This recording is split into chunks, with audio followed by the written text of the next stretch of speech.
Good morning, people. This is Eyisegun once again, and yeah, it's been a minute since I last put something out. For the last few weeks, I did put a message out on Facebook, and I did say that I was going to talk about sex outside of marriage and put up a video. I did have a few technical problems, and I had to get a new laptop. Um, and this was supposed to be put out yesterday, but anyway, I'm doing it now. So apologies for any delay. Okay, today I just want to talk about sex outside of marriage. Now, as is my custom, I don't speak about things or put out videos on it unless I feel inspired or led by God, so to speak, to do these things. Uh, and this particular topic is a subject of my book. So I'm not plugging my book in any way, shape, or form, and ordinarily I wouldn't even put this out there simply for that reason. Um, but I just feel I need to talk about it and just lay down some tracks. So I'm going to go into it. Before I get started, first things first is I'm not going to go heavy on scripture and stuff like that. I'm just going to uh, lay down a few concepts in your mind for you to go away and think about. Okay, so we're talking about sex outside of marriage. I want to build a case here, so I'm going to start from the beginning. Um, we are all conversant with the notion of false prophets or a prophet. You know, most people in the church have heard of what a prophet is. At the very least, a prophet is somebody who sees or foretells the future on behalf of God. Yeah. So God reveals this future to this person, and he speaks the mind of God concerning anything. Yeah, that's part of what a prophet does. But we're also aware of the notion of false prophets. Yeah. And so I'm going to deal with that as I build my case. And this is all leading to sex outside of marriage. Now, a real prophet is a person who is mandated by God, who is called by God to the prophetic office. He's gifted by God with the ability to see and to foretell, amongst other things. Um, and so, yes, he's called by God, he's mandated by God with a message of some sort, like Jeremiah, Isaiah, Hosea, you know, to go into a community of people and, say certain things, and those things are often found to be true. They come to pass in the end. That's a prophet. Then we have prophets behaving falsely. These are people who are truly called by God to prophetic office, but for some reason they've strayed away from the path of truth. It could be for financial gain. They deny the truth. They prophesy falsehoods. They say things that don't come to pass, or they're not listening, taking time to listen to the Spirit to hear what God is really saying, or because of financial gain, they twist or subvert the message altogether. So these are prophets who are behaving badly. They can also be behaving badly in terms of their lifestyle, but they are not false prophets. They are prophets, genuine prophets behaving badly. In the same token, we have false prophets. um, Now, the problem with that particular label is that you assume that the person is a prophet, but a false prophet is actually not a prophet. They are false, masquerading as prophets. So, these people go about as well. God didn't call them. They have no ability to see given by God. They might go and use some other diabolical means or some strange powers, but they're not called by God. They're not sent by God. Their message, really, when you listen to it, does not reflect Christ.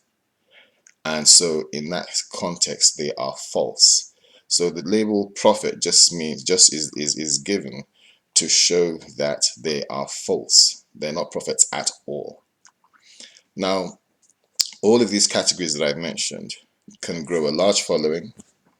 They can even start churches. They can travel to other churches. They can speak in so many places. They can travel across the globe, and they will all be operating in tandem.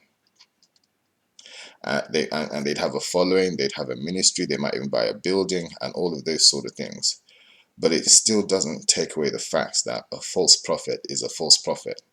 So the following, the access to other ministries, you know, and anything else that that person has got doesn't take away from the fact that that person is not a prophet. And the presence of a following or a large gathering, the presence of popularity and fame on the, in quotes, ministry circuit, does not make that person a genuine prophet either. And so we need to understand that. In the same way that we have false pastors, we have a lot of people who pastor churches, and God never called them to that ministry. They've got a large following, they buy buildings, they have programs every week, they do conventions, they invite guest speakers, they go over to other churches and speak in other churches, but they're false because God didn't call them to that office. They neither have the calling, they neither have the grace, and they neither have the gifting of that office. But they exist and they are functioning. And they run their services every Sunday and on Wednesdays as well. But it still does not make a false pastor a pastor. He's masquerading, but he's false. Now, some are genuinely genuinely false. Another, they mean well, they really think God's called them or whatever it is, or they come out from a system, a church system that churns out pastors like McDonald's churns out fries. And there are those who know that God hasn't called them, but they see this as a means to make money or whatever it is they're trying to achieve, and they go into, in quotes, the ministry. And so that's a false teach. So we have false pastors, we have false apostles, we have false evangelists, false this and that and the other. In the same way, we've got counterfeit money, false money. And with counterfeit money, which is not genuine, which is not original, which is not legit, you can spend it. But on the day when you take this same money, the currency, to a place where they test the currency before you make a purchase, and they find out that it's false, it has zero purchasing power from that day.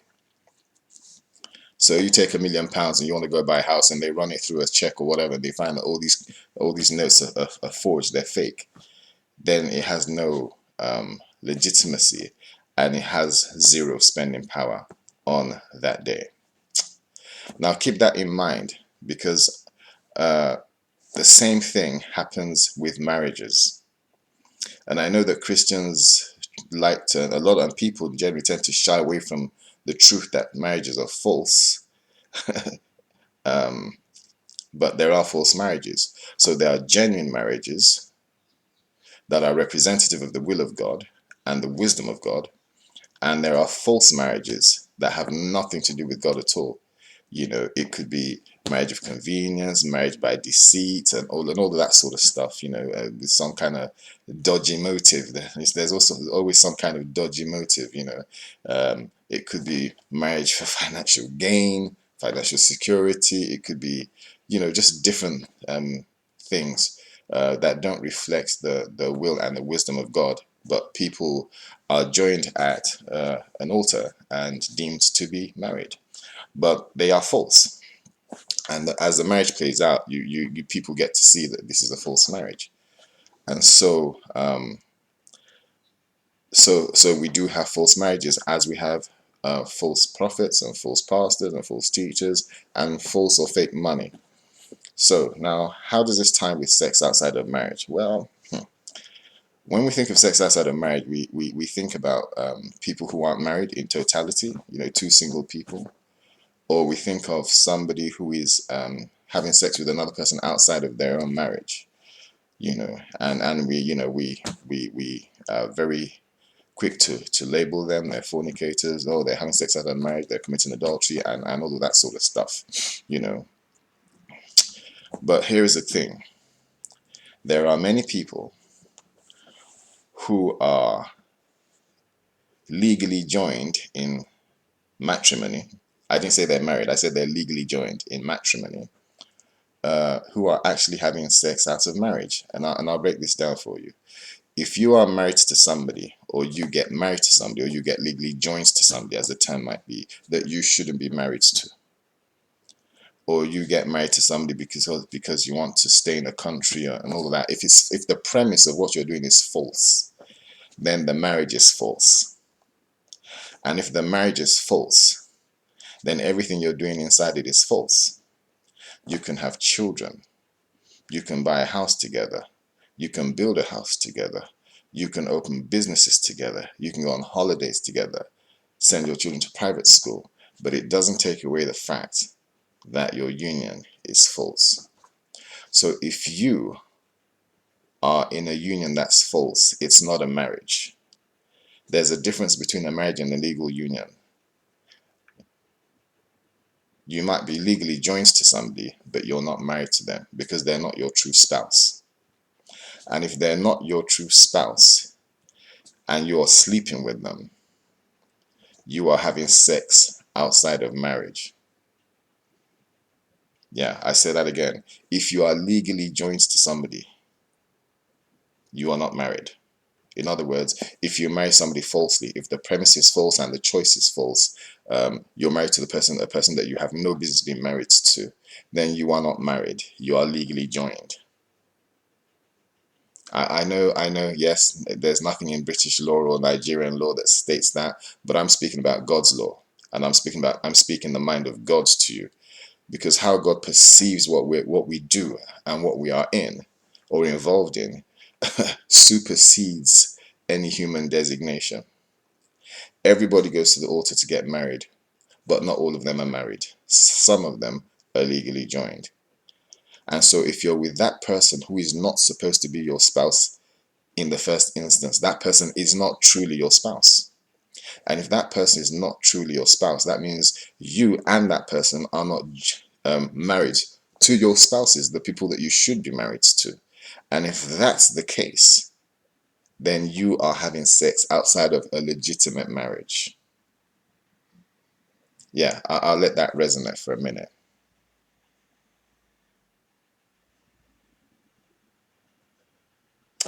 Okay, now I've spent, I don't know, 7 years researching this stuff. So I'm not speaking lightly. And even though I'm not breaking the whole thing down and going into deep detail, that's in my book. But I'm throwing this out there because people need to check themselves. You know, a lot of you women run around and a lot of men, oh, you know, my husband is sleeping with another woman. Yet you in the marriage are you are one of the other women. You are a false wife. You are a false husband. Because the person that you're with is not your wife. You're not supposed to be with that person. You were never supposed to be with that person. You might have made that error. You might have made that mistake genuinely. But on the other hand, you could have been very deceptive too.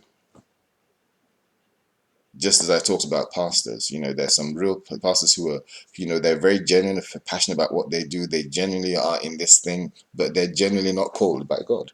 And there are those who think, oh, you know, I know I'm not called, but hey, opportunity to make money and to scam people, I'm going to get in there. Revelations 3:9. If you read Revelations 3:9, it talks about Jews. And I like how it's worded.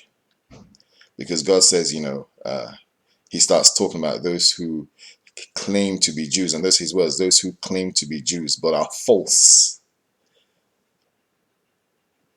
He talks about those who claim to be Jews but lie. In fact, he describes them as being of the synagogue of Satan. But they're masquerading as true Jews. And Revelation 3:9 says that they're liars. They're false. They're fake. They're phonies. They are not Jews. They're agents of Satan masquerading as Jews. In the same way, we have false shepherds masquerading as angels of light. So one of the things we need to do is disabuse our minds of the fact that marriages can be false. And we need to wipe out from our understanding, this idea that every marriage is a marriage just because somebody went to an altar, had a service, and the pastor says, I now pronounce thee, and they said a few vows and signed something in a book. Let me tell you something. If God looks at what you're doing and he doesn't deem it what you say it is, then it isn't. Doesn't matter how long you stay there. You can spend 50 years there and have a celebration, 50 years of marriage. And everybody say, oh, look at them. They've been married for 50 years. So, nah. If it's not genuine, if the roots are false, it is false. And the tragedy for many people is they live, you can live a false life for the whole of your life.